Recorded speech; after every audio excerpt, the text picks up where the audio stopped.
ಆತ್ಮೀಯರೇ ನಮಸ್ಕಾರ. ಕೆಲವರು ಹೇಳ್ತಾರೆ, ನೀವು ತುಂಬ ಪೂಜೆ ಪುನಸ್ಕಾರ ದಾನ ಧರ್ಮ ಎಲ್ಲ ಮಾಡ್ತೀರಿ, ಯಾರಿಗೆ ಕೇಡು ಬಯಸೋದಿಲ್ಲ, ಆದರೂ ನಿಮಗೆ ಕಷ್ಟ ಜಾಸ್ತಿ ಅಂತ ಹೇಳ್ತಾರೆ.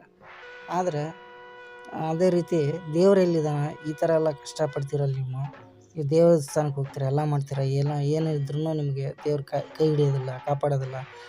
ನಾವು ಚೆನ್ನಾಗಿದ್ದೇವೆ, ನಿಮಗೆ ಒಂದು ಹೊತ್ತಿಗೂ ಊಟಕ್ಕೆ ಕಷ್ಟ ಐತಲ್ಲ, ಹಾಗಾದರೆ ದೇವ್ರು ಎಲ್ಲಿದ್ದಾನೆ ಅಂತ ಕೇಳ್ತಾರೆ. ಆದರೆ ಒಂದು ಅರ್ಥ ಆಗಿಲ್ಲ, ಏನಂದರೆ ಶ್ರೀರಾಮಚಂದ್ರ ತುಂಬ ಕಷ್ಟಪಟ್ಟರು, ಆದರೆ ಅವರಿಂದನೇ ರಾಮಾಯಣ ಸೃಷ್ಟಿ ಆಯಿತು. ಶ್ರೀಕೃಷ್ಣ ಅವರು ಹುಟ್ಟಿದಾಗಿಂದ ಹಿಡಿದು ಸಾಯೋವರೆಗೂ ಕಷ್ಟಪಟ್ಟರು, ಆದರೆ ಇಡೀ ಪ್ರಪಂಚವೇ ಒಪ್ಪುವಂತಹ ಒಂದು ಭಗವದ್ಗೀತೆ ಸೃಷ್ಟಿಯಾಯಿತು. ಇನ್ನೂ ಅನೇಕ ಮಹಾಪುರುಷರು ಹುಟ್ಟಿದರು, ಕಷ್ಟಪಟ್ಟರು, ಅವರನ್ನೇ ನಾವು ಪೂಜೆ ಮಾಡ್ತೀವಿ. ಸಂಪತ್ತು ಇದ್ದ ವ್ಯಕ್ತಿ ಕುಬೇರನ್ನು ಬಿಟ್ಟರೆ ಇನ್ಯಾವ ಸಂಪತ್ತಿರೋ ಮಹಾತ್ಮನನ್ನು ಈ ಭೂಲೋಕದಲ್ಲಿ ಪೂಜೆ ಮಾಡುತ್ತಿಲ್ಲ. ಈಗಲೂ ತಿಳ್ಕೊಳ್ಳಿ, ಕಷ್ಟ ಇರೋರು ಮುಂದೊಂದು ದಿನ ನೀವು ಇತಿಹಾಸ ಸೃಷ್ಟಿಸ್ಬೋದು.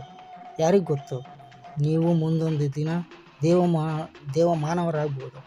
ಆಡಿಕೊಳ್ಳೋರು ಆಡ್ಕೊಳ್ತಾನೆ ಇರ್ತಾರೆ, ಅದೇ ಅವ್ರ ಕೆಲಸ. ನಮ್ಮ ಕೆಲಸ ನಾವು ಮಾಡೋಣ, ಅವ್ರ ಕೆಲಸ ಅವ್ರು ಮಾಡಲಿ. ಅದು ಧರ್ಮ ಒಪ್ಪುವಂಥ ಕೆಲಸ ಇರಲಿ, ಯಾರನ್ನು ಕಡೆಗಣಿಸೋದು ಬೇಡ. ಧನ್ಯವಾದ.